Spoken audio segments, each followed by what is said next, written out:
हां साहेब, माझी आता अशी रिक्वेस्ट आहे. माझं बायपास झालेलं आहे आणि 2 वेळा मला अटॅकचा त्रास आलेला आहे. माझं वय आहे 64. आता हे मुकेश तारणे झालं, मयूर माबरे झालं किंवा गणेश पुरवंत, हे मला किती दिवस असं पळवणार, किती दिवस त्रास देणार आणि मी किती दिवस सहन करणार हे. मला तर जीव पार आता जीव नकोसं झालंय पार आता असं.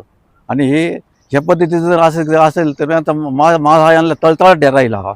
किती किती त्रास देणार अजूनपर्यंत, किती देणार इथून पुढं पण किती देणार.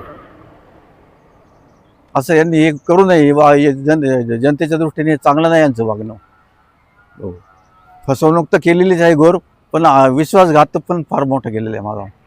आज माझं लाखो रुपयाचं इन्कम जर 2014 साली जर बांधकाम झालं असतं तर आज मला 12-14 वर्षामध्ये जर ते 2-3 लाख रुपये जर दरवर्षी धरले तरी 40 लाखाचं 50 लाखाचं माझं नुकसान केलेलं आहे. हे नुकसान भरपाई ते देतील का ते मला आता? हां. आणि ह्या जागेवर जर बिल्डिंग झाल्या त्या जागेची व्हॅल्युएशन अजून वाढलं असतं, ते पण झालं असतं, ते पण होत झालं नाही. यांनी माझं फार नुकसान केलेलं आहे, फार अति.